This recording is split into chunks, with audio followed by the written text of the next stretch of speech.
back with us greater. This is Iman, as in Iman didn't do it. I'm Classic Sansi, and we are here with K Diggity and Vitamin K. No That's what doubt. I least. Okay. So today we are going to talk about the do's and don'ts of the DM. So let's see. So what are some things that you ladies frown upon when you see in your DM? Like, what do you hate to see in your DM? Dick pics. Hey mama, Amen. you looking good, you looking sexy, I see. Don't do that. Just say hi, introduce yourself, let me know your name. Don't come with all of that. Don't call me chocolate anything. I can't stand that. I cannot stand that. You're at so all. exotic. Like, You look so don't call me exotic. chocolate nothing. Like, I've been dark skinned my whole life. Like, I know. I already know. Like, I've been compared to chocolate bunnies. Just everything. Don't even refer to the skin tone at all. Like, thank you. Just hi. Right, just say hi. Hello, beautiful. That's Man, fine. I would be so satisfied and so happy to just see it. Hey, gorgeous. Hey, beautiful. How are you today? I would like to get to know you. I'm more likely to Like- respond to a comment though than I am to a DM. Like, you could comment or like something and I'll be like, okay, I see you. But if you DM me, I'm gonna be like, But what kind of comment though? Like, what do you want to see in the it comment? don't matter. It doesn't matter. So Nah, if it you can't be comment- off the wall like disrespectful. You feel me? Like, don't come and be on no weird junk. But like, if you like, oh, you look nice, or you know what I'm saying, like you down there like you really trying to shoot your shot, then I'm gonna be like, okay, let me help you with the basket real quick. Like I'm gonna assist, but don't DM me. Yeah, so like my whole take on like how to kind of handle the DMs or just social media in general is I just kind of treat it how I would treat like human interaction in a sense. Like I wouldn't just constantly pester or press somebody that I don't feel like is giving me back attention. So I wouldn't if you don't respond to my message, then shit, it is what it is. I just move on about my day and I go talk to them. I'm not gonna keep messaging you over and over again because then it make me feel lesser. Just kind of just treat people like people, not like objects of your interest or something that you want to pursue. Just like try and start a conversation. Like next year, if you see like pictures you like, tell her, okay, I like this. This is what I like about that. Don't just go, oh man, yeah, I really like you and I really want to see where we can. No, she a person. Just tell her you like her picture and keep going on, going about your day or whatever. It just be like people be trying to do too much, and that's what the whole thing really. That's what it comes down to. Just being natural, just treating people like people, really. And I guess let me see what else. Like, and even with the DMs, like I feel like people don't look at DMs like they're like text messages sometimes. Cause like if somebody protected somebody and they not responding, then you stop texting them. Like generally that's how it goes, but I guess some people don't know that either. But but to kind of piggyback off of that too, like don't be calling somebody on Instagram that you can't call in real life because it don't make sense. Like if she don't give you her number, or I mean I don't know, maybe it's working. So like maybe somebody hit the comments like this, hey bro, I just voice called this one girl and it just went perfectly, man. So it's just like somebody out there like that, school me, put me on. But I mean, I don't know. I feel like I wish sometimes people would use the DM or like the Instagram call. Don't call me on Instagram. I don't want that. But the DM as more of a text message thing, because I might necessarily think I want you to have my number at the time that we're talking, we're having a good interaction. But then I give you my number and then it's like 3 days later you crazy. And now you blowing up my phone and now I got to deal with, now I got to block you on the phone. I got to do this, I got to do that. If I don't want you on my Instagram, it's one button. And you have no ties to me at all. yeah, true. So I feel like you could do that. But how do you feel about like when the girl DM you first? How do you take that? I'll be honest, I'm kind of simple when it comes to that. Like, if I think she's my type, and honestly, yeah, it's more shallow than that. I say if I find her attractive, because I don't know much about her, unless I go on your page and I see some strong dislikes, then it's just, I'm good. But Red flag. yeah, exactly. Like, nah, I'm good on you. But it's like, but if you're attractive, I offer you some conversation. But then it's like, after we have that conversation, and then like I see, all right, nah, I don't like that. Nah, we good. I'm on to my next situation. But I mean, yeah, that's kind of how I treat it. Like, I'm always open to conversation because, like, I kind of work in business, so I have to be open to making relationships with people, and that's kind of like with my head mostly at or whatever. Like, and it just business relationships. They really kind of the line kind of blurred between business relationships and personal relationships. So it's just like you could be talking to somebody and you could be really mean business, but then like y'all just hit it off and your connection is so strong that it turns into something else. So I just be kind of playing it pretty chill. Like I really don't come at people with intentions or whatever. I just be being myself, like trying to get a good laugh and like having good conversation. Because like I'm always looking to learn. That's how you learn, by having conversations with people. That's like my favorite way to learn, because there's so many different interesting people and so many different ideas out there. Like that's where I feel like the real power of Instagram is at. It's just getting to meet and just understand different ways of thinking and just like theories. Just like I was talking to somebody on Instagram the other day or whatever, and they were telling me how they're in a polyamorous relationship, and I was like, dang, I was like, whoa. It's like I was thinking like polygamy, and it's not really about that. It's just about just kind of having love for different people, just being loving other people, and just having multiple love partners. It's not even anything about sex. Like she said that she was celibate and she was in a polyamorous relationship or whatever, but like I guess she was okay with her partners like having sex with other people or whatever. That's just their situation. I don't know too the depths of polyamory is a lot. Like, come here. Just put the top on that. And just, I feel like everybody don't have that outlook though. Like I feel like a lot of times the ladies would be afraid to DM the dude first because they'll like not want to feel like they intimidating him, and they don't want to be like, oh, I DM'd him first and now he like think I'm coming straight at him like, oh, so you trying to fuck? Cause you DM'd me first. Like, no, I just thought you would look nice. I wanted to get to know you. Why don't come at me with just that. Just cause I DM'd you does not mean I want the dick. Like, it's. No, I feel you. That is how guys think too. That's how guys. That's how girls be thinking. That's why guys start thinking that they be like, right, so she must want it because she DM'd me. Like, no, hi, like your hair. Like, like damn. Can we say hello first? Can I get your name first before you? Yeah, yeah, I don't know. It's just like, but it's like just like everything doesn't apply to everybody. Like, so yeah, some guys out there, but then you got me. Oh. You're unique. You're you. Thank you. Okay, but don't DM me to what you doing me to death. Oh yeah. Cause I can't stand that. Like you DM me or just to text me, period, and then just be like, "What you doing?" And I'm just like, nothing. And you know that I'm a homebody. You already know over the past couple conversations that we like that I don't do anything, and then you still want to be like, "What you doing?" And I'm just like, you know what? I'm just not. But I'm not texting you.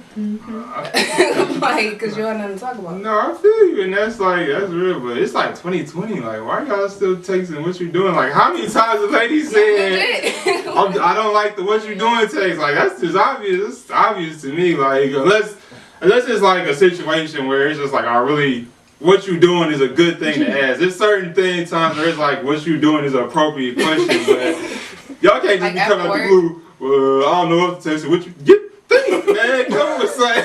How are you? Creative, man. Oh yeah. How's your day going? Right. How are you feeling today? Exactly. Yeah, it's so much. Use your vocabulary.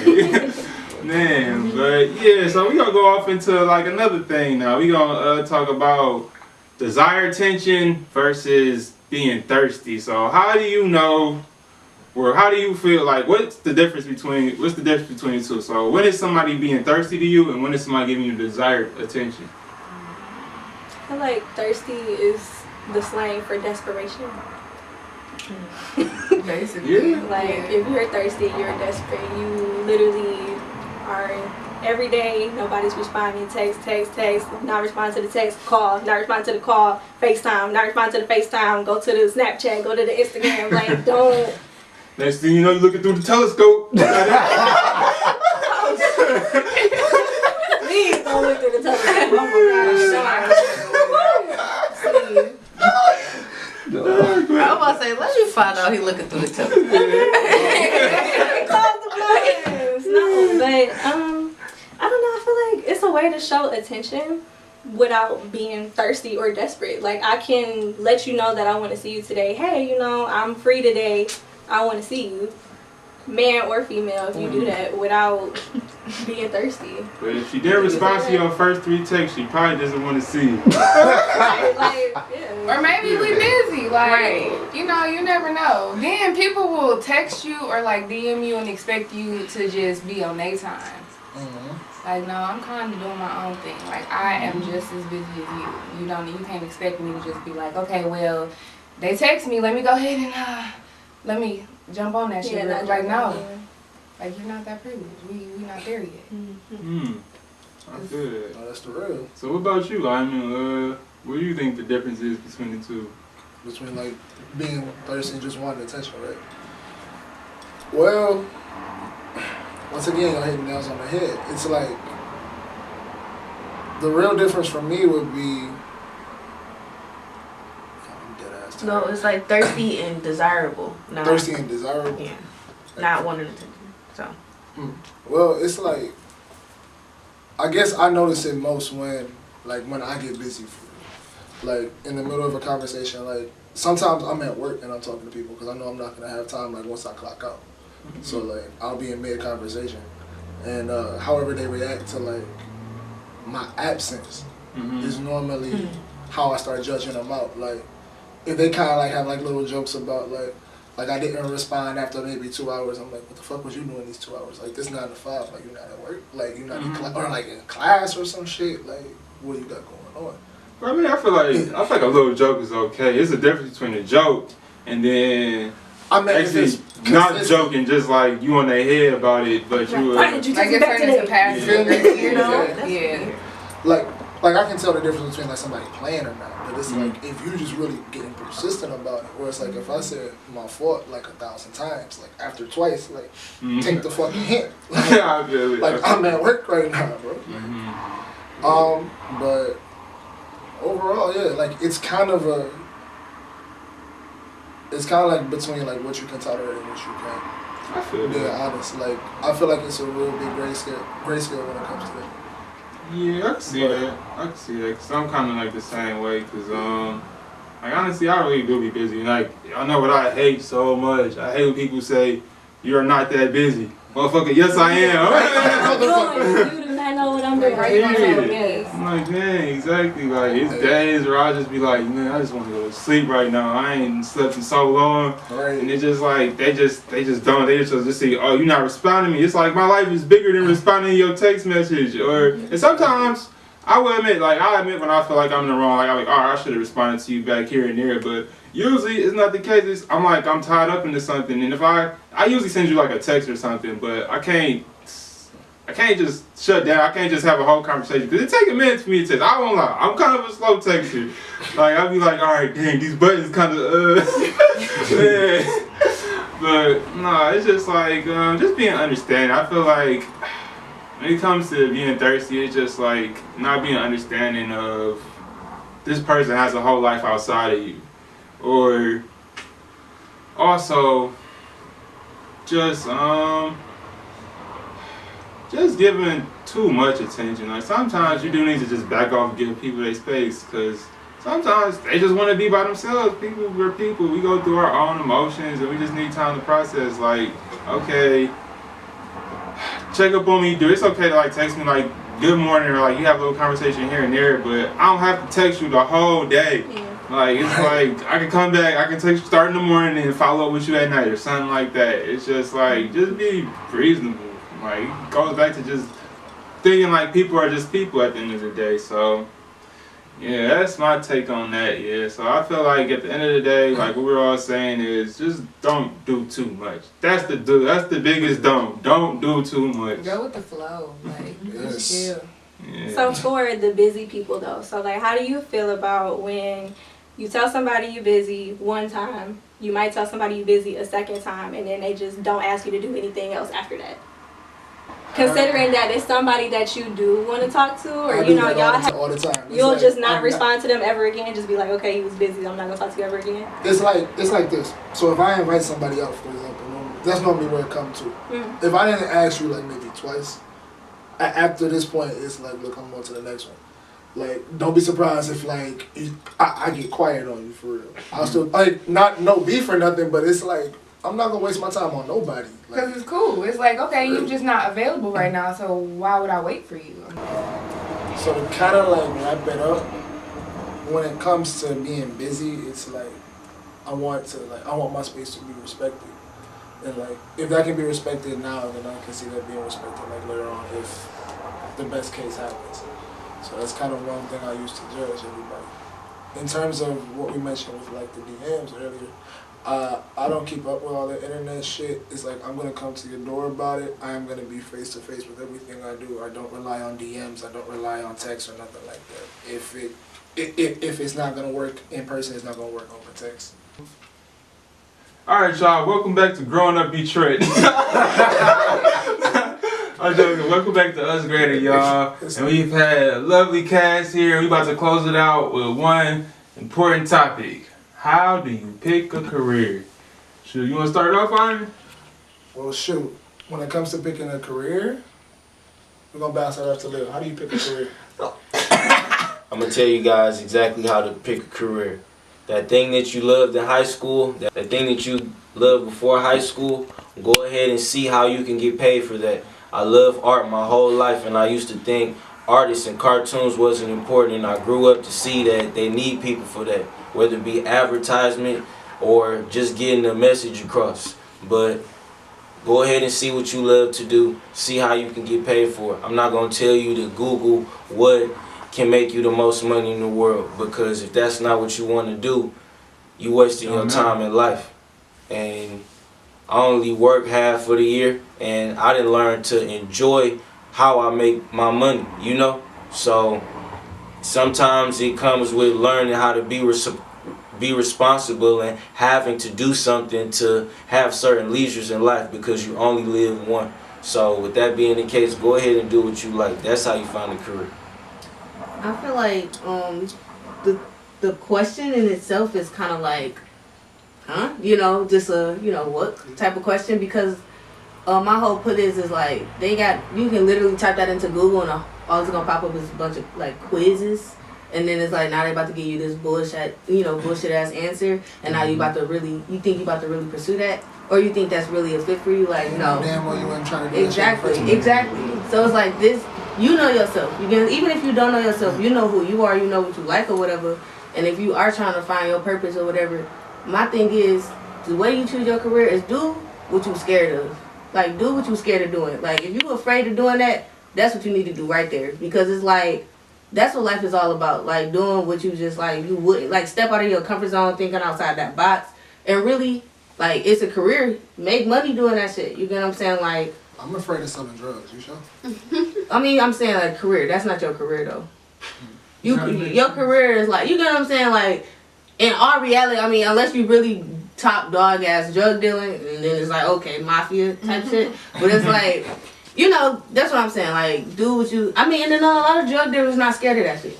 You get what I'm saying? They scared of singing in front of big crowds. Like, shit like that. So, you get what I'm saying? So, like, do what you scared of, you know, like me modeling and shit.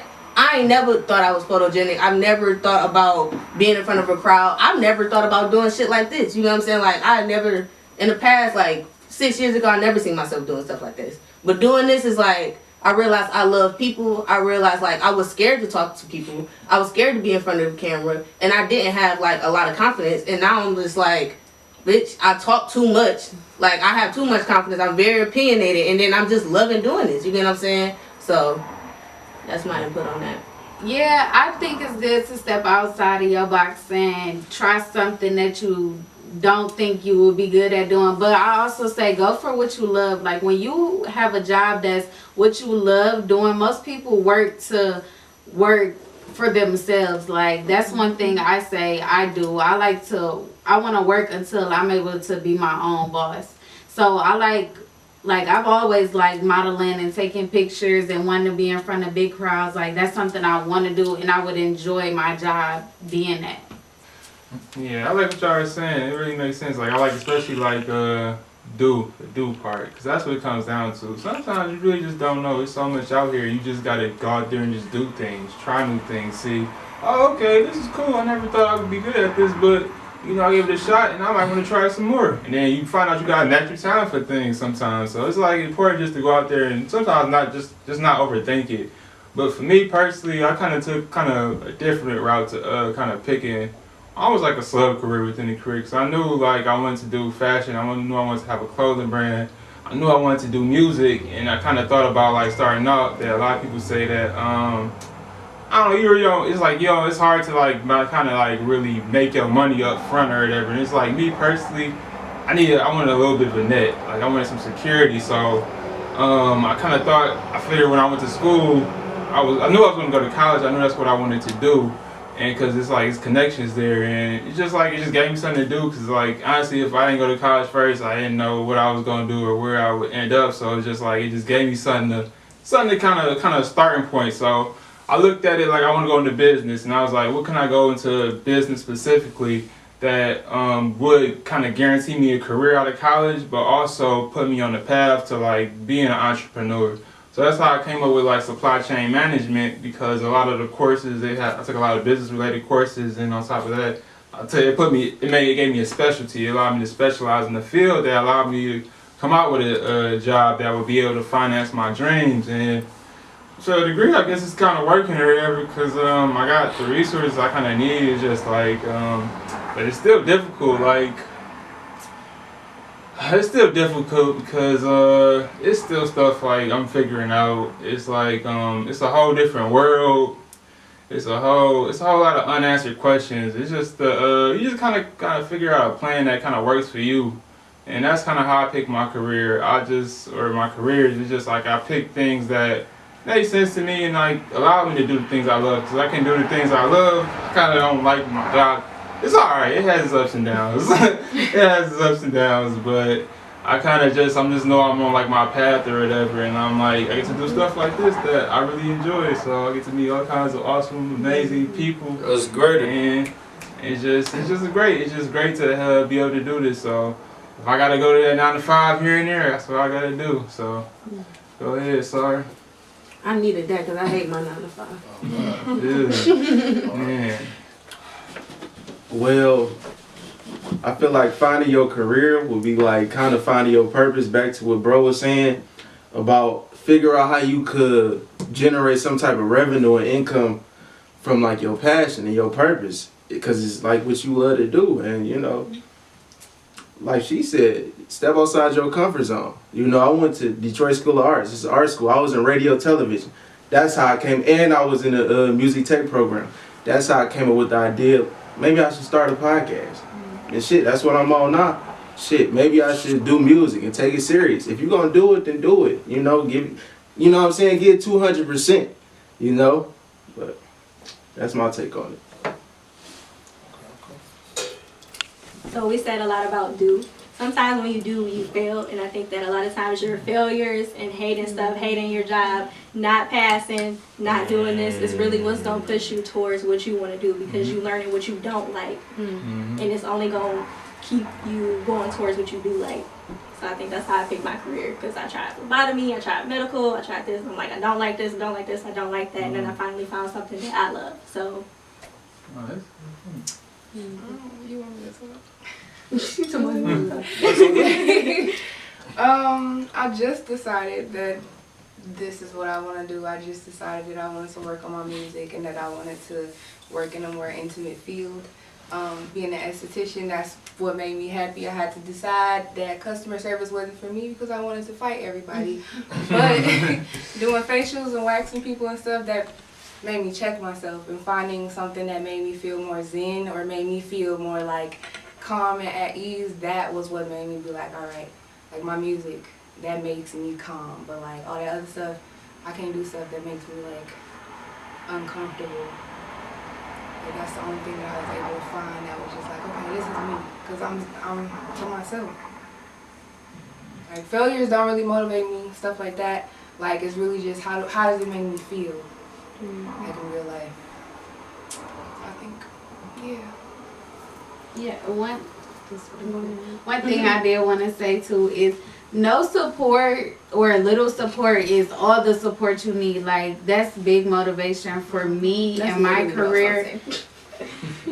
Yeah, business is. That's But no, that's big for me in my career. Like nobody supporting me that just motivates me to want to do more and make people want to support me. Like, yeah. I mean, you said it. That's what I was gonna say. Like, yeah, and I also say like picking a job, picking a business is representing yourself. Like a lot of people want to be more famous per se, but I don't want to be famous. I want to be known for my artwork, what I stand for, like my name, my face.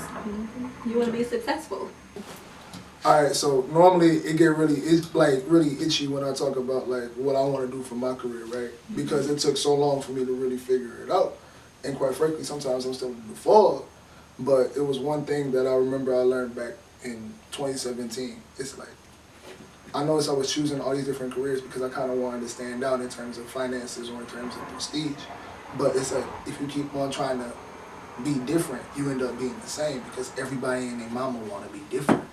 So instead, you just got to focus on being yourself. Focus on cloudy vision. Period. Hey, makes you different for sure. There it is. Simply focus on what you know you enjoy, what you know is going to get you up in the morning, what you know is going to really propel you to the next level. And not just shit that's going to give you a really big ass check because you're going to hate yourself in the middle of it. Like, there's people making like 6 figures and they're fucking miserable. Like, they would rather shoot themselves in the head than be at work right now. You know what I mean? Like, they'd rather be doing what we doing. What would you say? Please. We so polite, we asking. Right. Guess what, y'all? Almost got fired so many times. I just said that. But I stayed, I stuck through, and now I reap the benefits. They working for me, really. We got the relationship has been built. I'm starting the top of my 4th year. Even if this was something to where I was to retire, I never thought of that in my future. I know I'm gonna blow up and the job gonna be forgot about. You feel me? That's gonna be my past life. But if something was to happen and I gotta keep working this how people retire. This how people put money up to make sure they straight when they is old. And I could start investing into that now. So I appreciate what this career has turned into. Like, it's 4 years. I gotta call it a career at this point, you know? So it makes sense when you stick stuff out. Just like I said, it taught me some stuff I wasn't doing before. So, but I had to spit that out. No, I agree with you, man. I like that. And just to add to what Bill was saying, like, yeah, just make sure you just going hard at what you do. Like, cause honestly, that's kind of like, even if it's not necessarily what you envision yourself doing, it can lead to something better. Just like it just practicing being your best self is always a good thing, no matter what you're doing. So just go for what you're gonna go for, and then when something else comes to you, go for that if you want to go for it. But just always just give it your best. Just like don't be out here just living mediocre, cause that's how you just get caught in the mess of not finding your purpose, just getting lost in the sauce, like this, they say. Your own family, your blood, you gonna see true colors, people out of your life where you thought supposed to be day ones, you get what I'm saying? Things us girls, we could get pregnant, people, dudes, anything can happen. All these obstacles, that's a part of being successful. Like, that's why I'm saying don't ever limit yourself, because life gonna happen. It's gonna be hard. But your dream regardless. gonna be your ending point. Like, don't ever stop dreaming. You get what I'm saying? And how you go through is how you come out. So if you go through your situation, hard, like pushing, like you gonna come out like very victorious. But if you go in all depressed and sad that your life falling apart, you gonna come out like you're not gonna get much. My whole thing is like, if you applying pressure, it's gonna be diamonds, and that's real life. You've seen it happen. That's how diamonds are made. It ain't no way that's not true. You gotta have faith, like strong faith and hope. Really like, keeping God first. You don't hear nobody say like, I faith I get this job, or I faith I have a car. No, I hope I get this car. I hope I get this job. No, it's I am gonna get this job. I am gonna get this car. Whatever I need, I am gonna get it. Just claim it. So I am gonna get this $1 million job. No, we gonna get billions. We gonna get billions. We in here. Ooh. That's great. Good energy to be around. Thank you.